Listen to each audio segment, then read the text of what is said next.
오늘 아침 일라디오. 해가 바뀌고 처음 나타나는 절기, 오늘 작은 추위라고 부르는 소한입니다.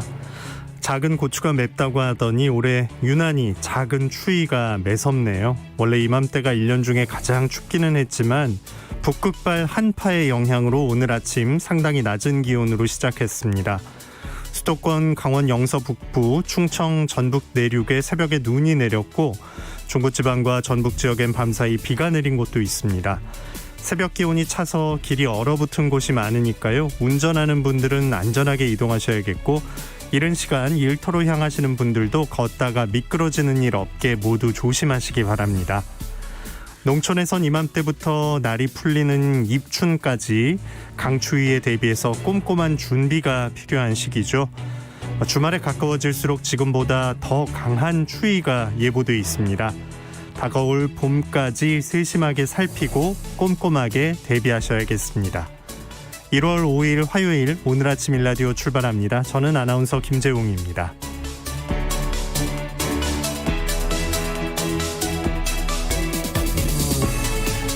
오늘 아침 일라디오 여러분과 함께 만들어갑니다. 방송 들으시면서 단문은 50원, 장문 100원 드는 유료 문자 샵 9730 이용하실 수 있고요. 유튜브에서 KBS 일라디오 공식 채널 검색해서 들어오시면 채팅창이 마련되어 있습니다. 자, 오늘 화요일 텃밭 가이드로 함께합니다. 도시 농부들의 궁금증을 오늘도 박영재 관장이 풀어드릴 테니까요. 평소에 텃밭 농사 지으면서 어려웠던 점이나 궁금한 점 문자로 질문해 주시기 바랍니다. 자, 오늘도 퀴즈로 시작합니다. 세상의 모든 농수산물 퀴즈 새농퀴. 퀴즈 정답 보내주신 분들 가운데 추첨을 통해서 20분께 웰빙 혼합 잡곡 세트, 모바일 커피 교환권 등의 다양한 선물 준비하고 있습니다. 자, 이번 주 새농퀴 그 두 번째 힌트 지금 나갑니다.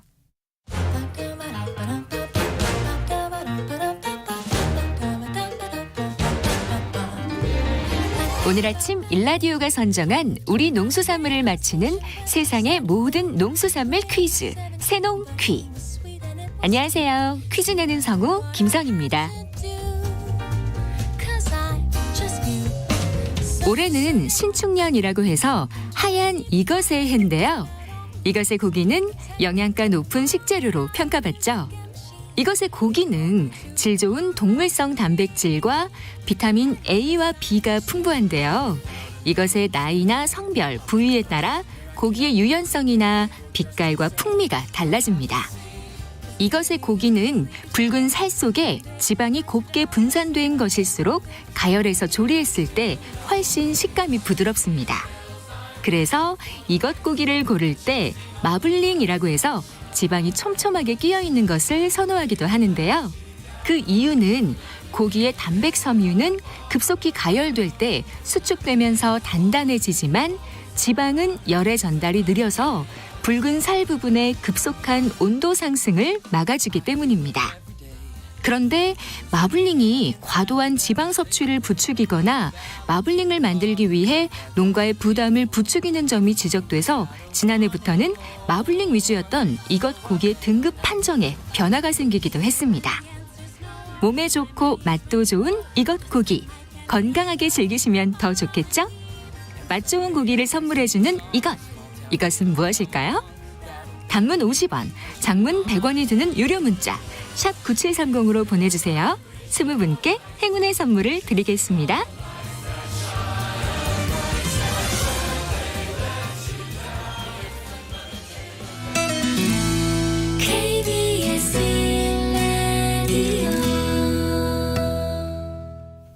새농퀴 정답 아시는 분들은 단문 50원, 장문 100원 드는 유료 문자 샵 9730으로 보내주시기 바랍니다. 농수산 뉴스로 이어갑니다. 한국농어민신문 이진우 기자와 함께합니다. 안녕하십니까? 네, 안녕하십니까? 네, 농기계 임대 사업 전국에서 시행되고 있는데 그 방식의 변화를 줄 모양이죠? 그렇습니다. 이게 필요할 때 농기계를 임대해 줌으로써 농기계 구입 부담을 줄이고요. 이걸 통해서 농업인들의 경제적 부담을 좀 낮추겠다, 이렇게 해서 시행된 사업이 농기 임대 사업인데요. 중앙정부와 지자체 예산이 함께 투입되는 사업인데, 이게 그렇다 보니까 농지에 이제 농지하고 거주지가 다른 경우에 지자체가 농기 임대 대상을 제한하는 등의 문제가 좀 제기가 되어 왔습니다. 이에 대해서 차관급인 박주봉 중소기업 옴부즈먼 의원이 이런 문제점 등을 한 5가지 정도로 추려서 전국 지자체와 농식품부에 조례 개정을 건의를 했고, 향후 협의를 통해서 순차적으로 조례를 정비해 나갈 계획이라고 중소벤처기업부가 밝혔습니다. 네, 문제점을 좀 개선하자는 거군요. 어떻게 바꾸면 좋다는 건지 구체적으로 좀 알아볼까요? 먼저 이제 임대 대상을 확대하자는 겁니다. 일부 지자체에서는 농기계 임대 대상을 관내의 주소와 농경지가 동시에 있는 경우로 좀 한정해서 해당 지역에 농지가 있더라도 관할이 다른 지역에 있는 주민에게는 농기계를 빌려주지 않는 경우가 있었습니다. 앞서 말씀드린 것처럼 예산이 절반 정도가 지자체가 부담을 하기 때문인데요. 이걸 주소를 다른 지역에 둔 농업인에 대해서도 농경지가 농기계 임대사업 해당 지역이 있을 경우에는 여건 등을 좀 고려를 해서 농기계를 임대할 수 있도록 하는 방향으로 이제 건의를 했다고 합니다. 네. 그 임대료 납부 방식에 대해서도 문제점이 좀 제기됐었다고 하는데 지금은 그럼 어떤 방식으로 납부하고 있는 겁니까? 일부 지자체이긴 합니다만은 농기계 임대료 납부 기간을 이제 농기 입법위원 정해놓은 기준들이 있는데, 이게 농기계를 이제 빌릴 때 출고 전까지로 이제 제한을 하고요. 납부 방법도 현금 납부나 계좌 이체로만 한정을 하고 있어서 이게 농기계를 빌리는 농업인들이 불편을 호소하는 사례가 있었다는 겁니다. 이게 지자체 입장에서는 이제 미수금을 깔지 않겠다 이런 뜻인 건데요. 이에 대해서도 지자체와 협의를 해서 임대료 납부 기간을 다른 공공요금처럼 고지서를 발급한 후에 일정 기간 정도로 좀 이렇게 늘려서 내는 기간 늘려서 확대를 좀 하고요. 네. 이 방식도 이제 신용카드 결제 등이 가능하도록 개선해 나갈 계획이라고 합니다. 그리고 농기계에 이게 보통 보면 영농철에 주로 이제 풀리는 것인데요. 이때는 사실 농가들에서는 이 돈이 마르는 시기와 겹칩니다. 그래서 이렇게 된다면은 농업인들 입장에서는 조금 좀 더 편해지지 않을까 싶기도 합니다. 예, 신용카드 결제가 가능해지면 시일을 좀 벌 수가 있겠네요. 보험에 대한 문제점도 제기가 됐었다고요? 그렇습니다. 일부 지자체는 농기계 사고 발생 시의 사고 원인이나 고의 과실 이런 부분을 좀 따지지 않고 피해 책임을 전적으로 임차인에게 부과하는 내용의 이제 조례를 두고 있기도 했고요. 또 대부분의 지자체가 농기계 종합보험 이게 이제 가입을 하고 있는데, 일부 지자체는 종합보험 가입 의무를 또 임차인에게도 부과하는 이런 조례를 두고 있어서 이제 중복 가입의 소지가 있었다고 합니다. 네, 그런 부분은 좀 개선이 이번 기회에 됐으면 좋겠네요. 이 밖에 또 다른 문제 지적사항들이 있었습니까? 그렇습니다. 이게 계약 위반 임차인에 대한 처분에 관한 건인데요. 농기계 반환기일 등과 같이 이제 계약 조건을 위반한 임차인에 대해서도 이게 특별하게 기준이 없이 그때 다르게 이제 그 페널티를 주는 그런 처분을 하는 경우도 있었다고 하는데, 이런 부분에 대해서도 이제 조례 개정을 건의했다고 합니다. 그런데 이제 앞서 말씀드린 내용들이 모두 농업인들을 위한 이제 제도 개선 쪽에 이제 초점이 맞춰져 있다는 점에서 보면은 최종적으로 결과가 어떻게 받아들여질지 주목이 되는 상황입니다. 네, 빌려주자고 만든 사업이니까 좀 농업인 입장에 맞춰줬으면 하는 바람입니다. 자, 올해부터 내륙 쓰레기가 바다에 흘러가는 일이 없게 사전에 좀 막는 방법을 찾는다고 하죠.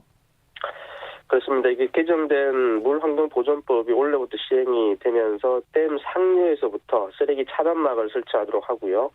또 수거 장비 등을 확충해 처리하도록 하는 이제 정책이 도입이 됩니다. 내륙에서 발생한 쓰레기인데 이게 그냥 두면은 이제 바다까지 흘러가면 결국 해당 지역의 지자체나 그리고 또 최종적으로 또 해수부 등에서 이제 처리를 하면서 지난해 큰 문제점으로 지적이 됐었고요.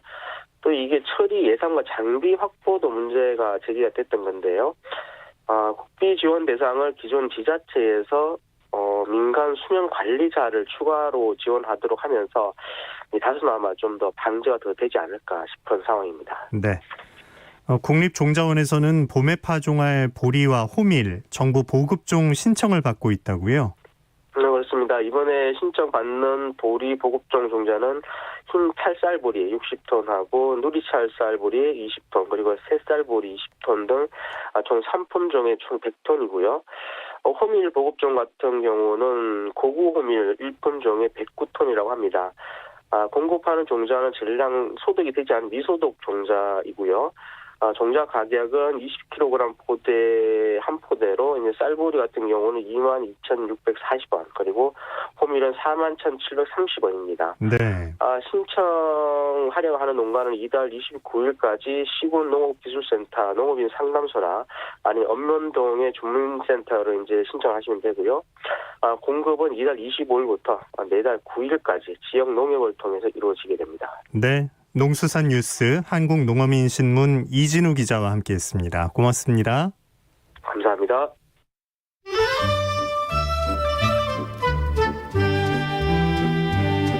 아침을 깨우는 정겨운 이야기가 있습니다. 매주 월요일부터 토요일 오전 6시 15분 KBS 오늘 아침 일라디오.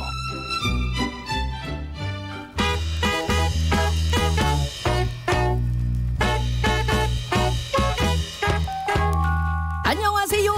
우리 농촌과 농민과 농업을 사랑하는 귀농인의 딸 코미디언은 남정미입니다. 오늘 아침 일라디오가 새로운 코너를 마련했습니다. 청취자 여러분의 이야기를 더 많이 듣고 더 깊게 나누고자 마련한 시간, 슬기로운 농촌생활. 매주 토요일에 함께할 슬기로운 농촌생활에서 여러분의 사연 기다리고 있습니다. 농촌을 지키고 있는 나의 농사 이야기, 농촌에서 자란 어린 시절 이야기, 도시농부로 살면서 깨달은 삶의 지혜, 보고 또 봐도 사랑스럽게만 한 나의 텃밭, 우리 농수산물에 얽힌 재미있는 사연, 귀농귀촌 귀여를 꿈꾸는 분들의 이야기, 그리고 눈물 없이는 못 듣는 재미있는 사연들 마구마구 보내주십시오. 제가 맛깔나게 읽어드리도록 하겠습니다. 지금 오늘 아침 일라디오 홈페이지에 들어오시면 슬기로운 농촌생활 게시판이 열려 있습니다. 사연 소개된 분들께는 푸짐한 선물도 드리니까 지금 우리 농어촌을 사랑하는 분들 주저하지 마시고 들어오셔서 사연 남겨주세요.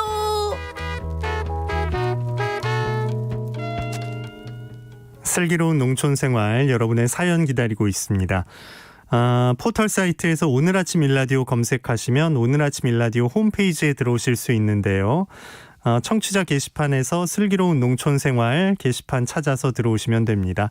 바로가기 버튼도 있으니까요. 누르셔도 되고요. 청취자 참여 들어와서 슬기로운 농촌생활로 오시면 여러분의 농촌생활에 대한 글을 남길 수 있는 공간이 있으니까요. 사연 남겨주시면 토요일 코너에서 소개해드립니다. 많은 참여 기다리고 있겠습니다. 도시 농부들을 위한 유익한 정보가 있습니다. 텃밭 가이드 수원 씨앗도서관의 박영재 관장과 함께합니다. 관장님 안녕하세요.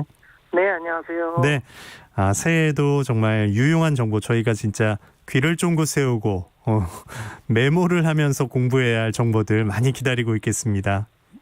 네, 청취자 여러분들과 텃밭 농사를 함께 얘기할 수 있어서 정말 행복하고요. 올 한 해도 건강하시고 새해 복 많이 받으시기 바랍니다. 아유, 감사합니다. 새해 복 많이 받으시고요. 저희가 정말 행복하죠.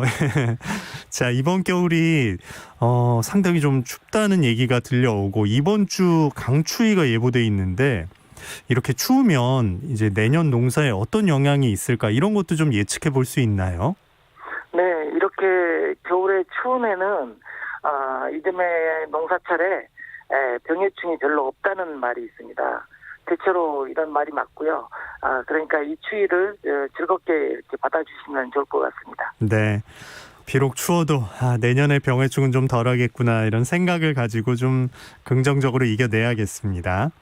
자, 지난 시간을 돌아보면 이제 봄 농사 준비하는 방법 좀 서서히 준비하라고 알려주셨는데 어린 모종을 키워내는 육묘에 대해서 알아봤는데 오늘도 더 자세한 방법 관련해서 소개해 주실 거죠?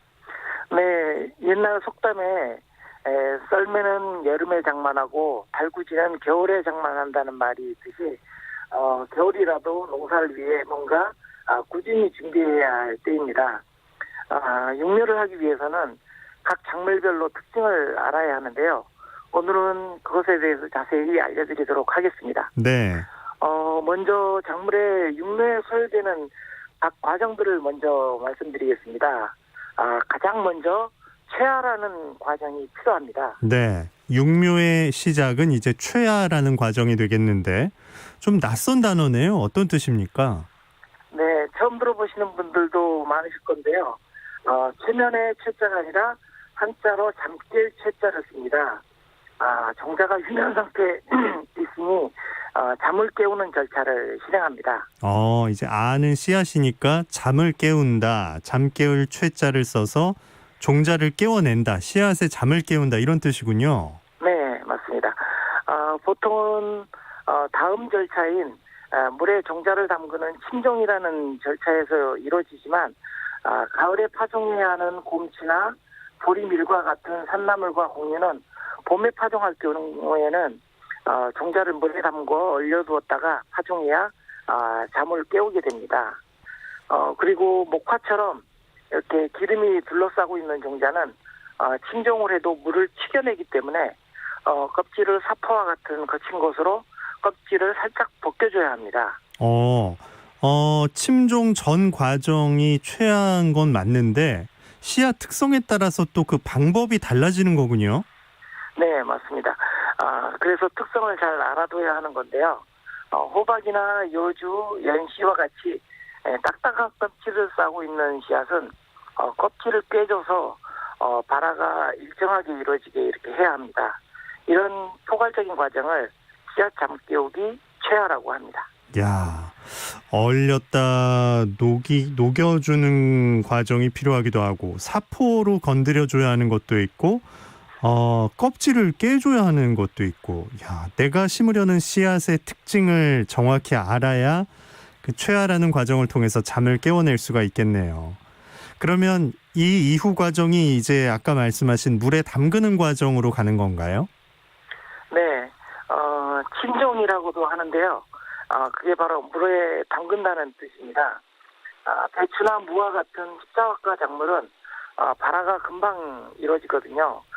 그런데 이 정도 작물을 제외하고는 물에 담가서 하루 이틀 두게 되면 씨앗이 물을 흠뻑 빨아들여서 1.5배에서 2배 정도로 이렇게 크기가 커지고 색도 약간 바뀌게 됩니다. 네, 이제 씨앗을 물에 담그는데 크기가 커질 뿐 아니라 색깔도 바뀌는 경우가 있군요. 보통 색이 달라지면 이게 뭐 썩은 건 아닐까, 뭐가 잘못된 거 아닌가 생각할 수 있는데 이게 잘못된 게 아닌 거군요. 네, 이렇게 색이 바뀌고 크기가 커지면 다음 과정으로 이제 물에서 건져서 발화라는 과정을 시작하는데요. 발화는 씨앗을 뚫고 하얀 싹이 나오는 때까지를 말합니다. 물에 젖은 행주나 키친타월에 이렇게 씨앗이 겹치지 않게 배열을 해두면 됩니다. 물론 네. 이제 온도가 좀 적정한 온도가 돼야 되겠죠. 그러면 어디에 두면 될까요? 가장 관찰하기 편한 곳에다 놓고 온도만 잘 관리해 주시면 됩니다. 집안 어디 잘 보이는 곳에 두고 싹이 나오나 이렇게 기다리면 되겠네요. 그 과정을 거쳐서 씨앗에서 싹이 탁 나오는 게 정말 신기하기도 하고 신비하기도 할 텐데 이 과정이 사실 최화, 침종, 발화 이까지 온 거잖아요. 하얀 네. 싹이 딱 나온 걸 보면 그 다음엔 어떻게 할까요? 이렇게 발화가 되면 드디어 씨앗을 모종흙, 그러니까 상토라고 하죠. 여기에 이제 심게 됩니다. 모종에 따라서는 기르는 기간이 오래 걸리는 고추나 토마토와 같은 열매 채소는 삽목상자라고 해서 빼곡하게 좀 심어 두었다가 가식이라는 절차를 거쳐서 다 자란 상태에서 모종 크기에 맞는 모종 트레이에 옮겨 심게 됩니다. 네. 자, 다 자란 상태라는 건 어떻게 확인할 수 있습니까? 일단 발화에 있어서 가식을 하기 위한 조건은 떡잎이 벌어지고 분잎이 나올락 말락할 때, 그리고 고추, 수박, 참외는 이제 72구짜리에, 그리고 토마토, 오이는 59, 그리고 배추, 상추 정도는 118구의 트레이에다가 이렇게 심게 되고요. 네. 그리고 다 자란 상태가 되면 토마토는 이제 화방이라 그러는데 꽃이 피기 전에 이런 꽃 봉우리가 이렇게 나오는 게 다 자란 상태고요. 그리고 고추는 첫 꽃이 나오고 그리고 오이는 동글손이 나오게 되면 이제 다 자란 상태가 됩니다. 이렇게 다 자라게 되면 본밭과 비슷한 환경으로 온도도 낮추고 물 주는 횟수도 줄여서 모종 굳히기라고 하는 경화 과정을 한 일주일 정도 하게 됩니다. 이렇게 경화가 끝나면 이제 드디어 육묘를 밭에 정식할 준비가 끝난 겁니다. 야, 이제 너희도 다 자랐으니까 밭에 가기 전에 비슷한 환경으로 맞춰주고 이제 옮겨 심을 준비를 하는 거군요. 그러면 이걸 이제 이번 달에 시작을 해본다고 가정을 하면 그 봄농사 시작할 때 딱 맞아야 되잖아요. 그 과정과 시간 계산을 거꾸로 해야 이제 육묘 시작하는 시기도 정할 수 있겠네요. 네, 맞습니다. 육묘에 걸리는 일수를 알아두셔야 합니다. 이것을 알아야 정식으로 밭에 옮겨 심는 날을 기준으로 역으로 날짜를 환산해서 육묘를 시작할 시점을 알 수가 있습니다. 가장 오래 걸리는 고추의 경우에는 정식 시기를 보통 중부지방에서는 5월 첫 주로 잡고 있기 때문에 육묘에 걸리는 일수가 75일이니 보통 역으로 계산하면 2월 중순쯤에 육묘를 시작합니다. 네. 토마토는 65일이고 정식하는 시기도 같아서 3월 초에 육묘를 시작하게 되고요. 가지는 이보다 좀 짧아서 좀 늦게 시작합니다. 참고로 배추와 상추는 30일, 오이와 호박은 35일, 참외는 45일, 수박은 50일 정도 이렇게 소요가 됩니다. 네. 이 걸리는 시기는 그 같은 작물이라면 다 동일한 거죠? 내가 키우는 게 속도가 늦다 이런 경우는 거의 없는 거죠?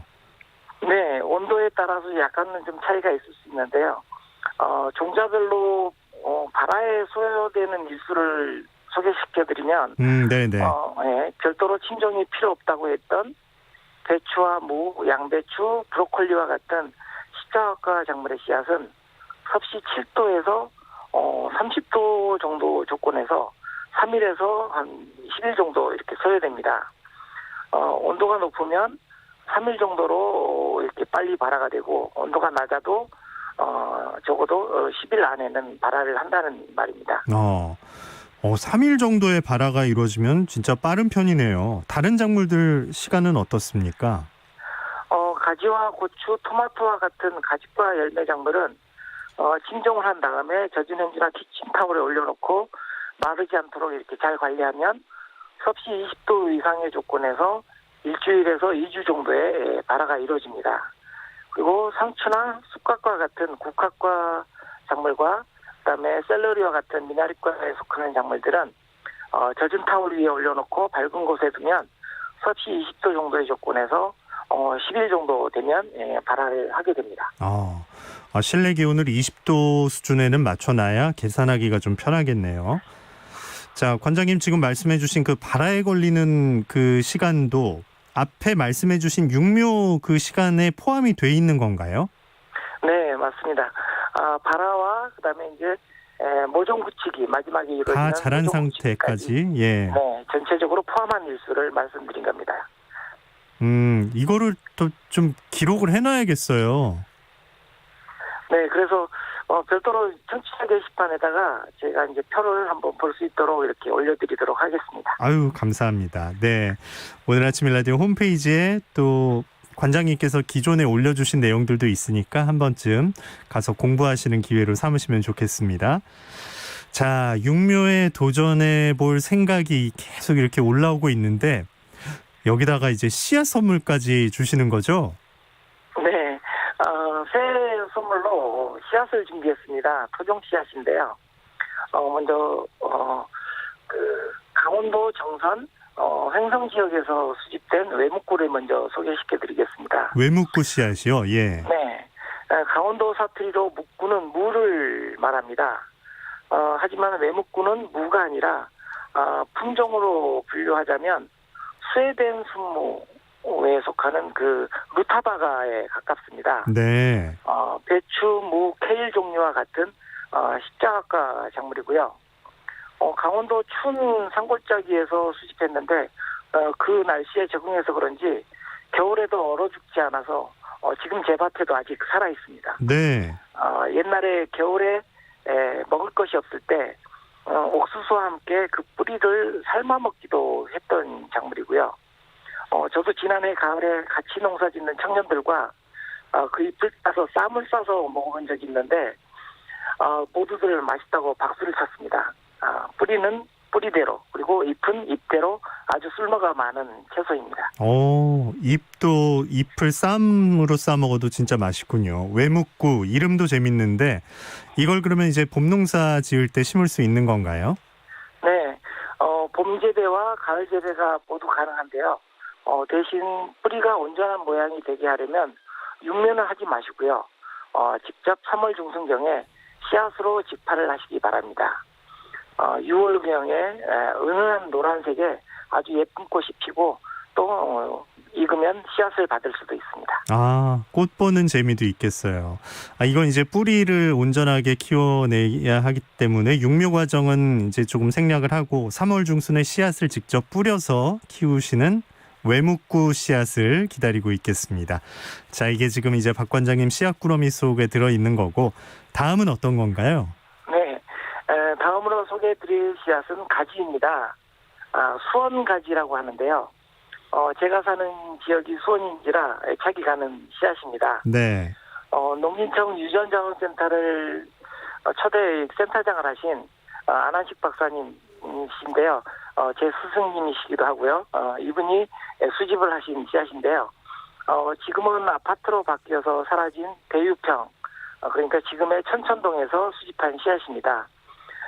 요즘 나온 가지처럼 진한 보라색을 내지는 않지만 끝이 이렇게 뾰족하지 않고 뭉툭하고 길면서 맛이 아주 좋은 토종가지입니다. 앞에서 알려드린 대로 3월 초순 육묘를 해서 5월 초에 정식을 하시면 좋습니다. 그리고 또 열매 중에 이쁜 곳을 골라서 익히면 씨앗을 받을 수 있습니다. 우리가 먹는 가지는 보라색으로 반질반질할 때 이렇게 수확을 하지만 씨앗을 받기 위해서는 노랗게 익은 다음에 수확을 해야 합니다. 네, 가지는 또 노랄 정도로 익은 후에 이제 씨앗을 받는 거고, 자, 그다음 이제 외묵구와 수원가지에 이어서 어떤 씨앗이 기다리고 있나요? 전라북도 진안에서 수집된 토마토입니다. 우리나라에 토마토가 들어온 지는 오래되지 않아서 토종 토마토가 아주 드문데요. 초창기 도입된 토마토들은 후손을 볼 수 있도록 정자회사에서 별도로 이렇게 하지 않아서 씨앗을 받아도 그 형태가 또 맛이 변하지 않습니다. 큰 토마토와 방울토마토의 중간 정도 크기인데요. 색상이 약간 옅은 붉은색을 띠고요. 맛은 정말 좋기 때문에 잘 키우시고 초반에 잘 익은 열매에서 씨앗을 받으시기 바랍니다. 보통 이제 이렇게 심으시다 보면 따서 먹느라고 나중에 나온 열매에서 씨앗을 받는데 그렇다 보면 병치레도 하고 안 좋은 열매에서 씨앗을 받는 경우가 생깁니다. 그래서 모든 씨앗은 초반기에 열리는 열매에서 씨앗을 받는 것을 습관처럼 하셔야 합니다. 처음 나온 것에서 좋은 씨앗을 받을 수 있다. 진짜 습관처럼 기억을 해놔야겠습니다. 자, 오늘 이 진한 토마토까지 씨앗 꾸러미에 넣어둘까요? 네. 나머지 상추, 고추, 오이 씨앗에 대해서는 다음 시간에 이렇게 소개해 드리도록 하겠습니다. 알겠습니다. 자, 오늘 외묵구, 수원가지, 진한 토마토 씨앗 세 가지를 들어봤고요. 다음 주에 상추, 고추, 오이 씨앗을 또 기대하겠습니다. 새해맞이 토종 씨앗 꾸러미에 6종류가 들어가게 될 것 같은데요. 총 30분께 보내드리도록 하겠습니다. 다음 주 이 시간에 이어서 소개받고 또 신청도 받겠습니다. 자, 오늘 텃밭 가이드 수원 토종 씨앗 도서관 박영재 관장과 함께한 시간이었습니다. 관장님 고맙습니다. 네, 감사합니다. 네. 자, 오늘 날씨 알아봅니다. 소한입니다. 경기 북부와 강원 영서 북부 지역에 여전히 한파특보가 발효되어 있는데요. 서울의 경우에는 아침보다 낮에 더 춥겠습니다. 아침 기온은 2.7도로 시작하면서 어제보다 5도가량 높아졌지만 한낮은 오히려 영하 3도로 아침보다도 더 추워지겠습니다. 따뜻하게 잘 챙겨 입고 나오셔야겠습니다. 제주엔 오전까지 비나 눈이 오는 곳이 있겠고요. 수도권 서해안, 전남, 경남 내륙에도 눈이 날리겠습니다. 내일과 모레는 서해안에 눈과 비 소식이 있는데요. 특히 서해안에 최고 20cm 넘는 눈이 예보돼 있으니까요. 하우스나 시설물 피해 없게 미리 살피셔야겠습니다. 동쪽 지역은 여전히 대기가 상당히 건조합니다. 건조특보도 확대 강화됐는데요. 바람도 강하니까요. 화재 예방에 신경 쓰시기 바랍니다. 오늘 아침 일라디오 함께하고 계십니다. 지금 시각은 6시 45분입니다.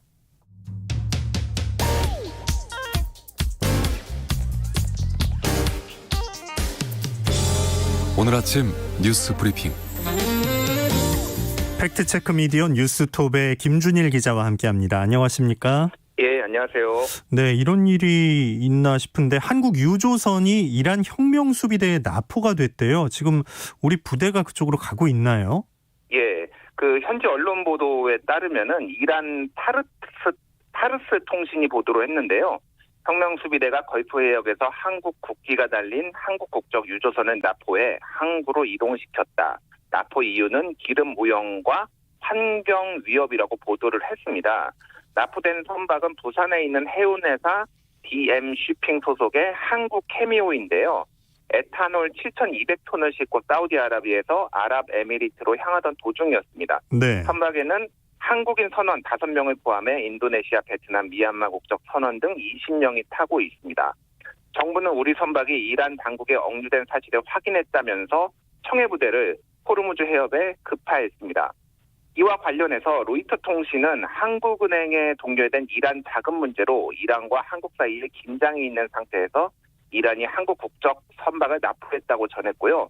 사우디아라비아 언론 알-아라비아 영문판은 이란 외교부는 한국 외교부 인사의 방문이 며칠 내로 이뤄질 것이며 이번 방문에서 미국에 제대로 한국 계좌에 묶인 원유 수출 대금 70억 달러를 돌려달라는 이란의 요구가 논의될 것이라고 밝혔습니다. 네. 한편 미국 국무부는 이란이 한국 국적 유조선을 억류한 것과 관련해 즉시 억류 해제를 할 것을 요구를 했습니다.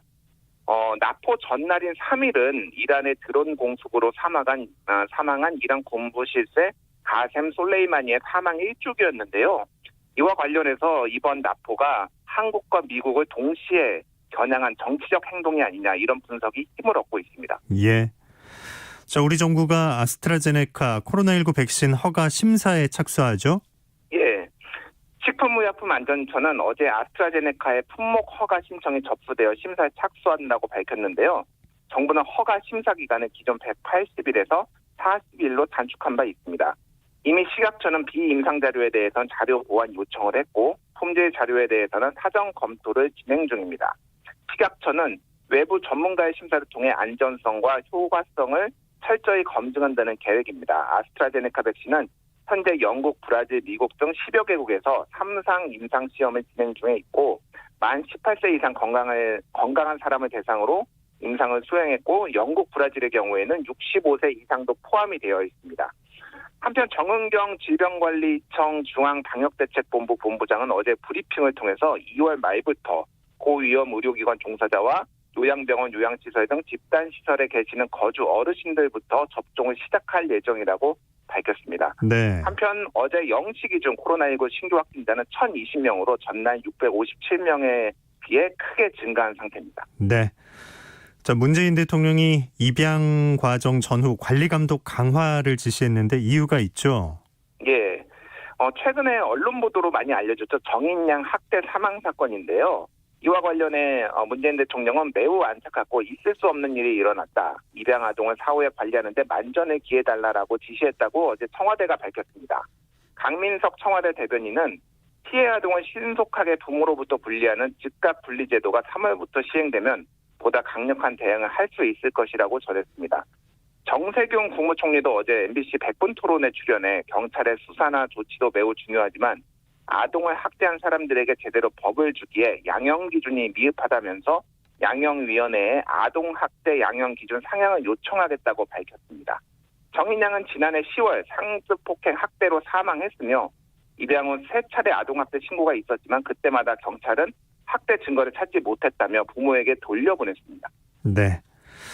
자, 이낙연 민주당 대표의 두 전직 대통령 사면론에 대한 후폭풍이 좀 있는 것 같은데 정치권의 갑론을박이 계속되고 있어요. 예, 이낙연 대표는 어제 KBS 뉴스9에 출연해서 이명박 박근혜 전 대통령 사면 논의에 대해 저의 이익만, 유불리만 생각했다면 말하지 않았을 것이다. 두 전직 대통령의 범죄를 용서할 수는 없지만 국민의 마음을 모으는 방법으로서 검토할 만하다라고 생각했다라고 밝혔습니다. 두 전직 대통령의 사면 논의에서 한 발 물러선 것 아니냐는 질문에는 정리를 한 셈이라고 말을 했는데요. 지난 3일에 민주당 지도부는 국민 공감대와 당사자 반성이 중요하다라는 결론을 내린 바 있습니다. 정치권 인사들도 사면론에 대해서 한마디씩 보태고 있는데 손학규 전 바른미래당 대표는 본인의 SNS에 일부 더불어민주당 당원들이 대통령의 정치적 결단에 제동을 걸고 있는 것이 안타깝고 절망스럽다며 문재인 대통령이 직접 사면을 할 것을 촉구를 했고요. 반면 윤건영 더불어민주당 의원은 자신의 SNS에 여당 대표의 소신을 대통령과 엮는 개인적 추정으로 대통령을 끌어들이는 행태는 그 정치적 속셈이 너무 뻔하다 하면서 사면 논의를 그만하자고 주장을 했습니다. 네.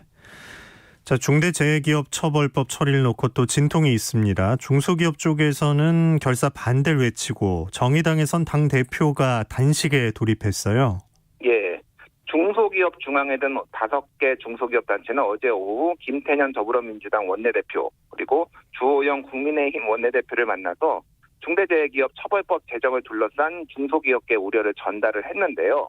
김기문 중기중앙회장은 99%의 중소기업이 오너가 대표인 상황에서 사업주에게 최소 2년 이상 징역을 부과하는 것은 사업을 하지 말라는 말이라는 한상까지 나온다라고 전달을 했습니다. 김인용 소상공인연합회장 직무대행도 기자회견을 열고 중대재해를 줄여야 한다라는 법의 취지에는 공감하나 이 법의 소상공인 적용에 대해서는 명확히 반대 입장이다라고 말을 했습니다. 반면 단식 중이던 강은미 정의당 원내대표가 지난 3일 병원으로 이송된 뒤 정의당 지도부가 동조 단식에 나섰는데요. 김종철 정의당 대표는 더불어민주당과 국민의힘이 결론을 내리지 못한 사이에 현대자동차 하청업 업체 노동자가 프레스기계에 끼어 집으로 돌아가지 못했다. 노동자들은 죽어나가는데 국회 시계는 왜 이렇게 느린 것이냐며 여야를 모두 비판을 했습니다. 민주당은 여론을 수렴해 8일 국회에서 이 법을 처리한다는 방침입니다. 네. 자, 국가수사본부라는 곳이 공식 출범했어요.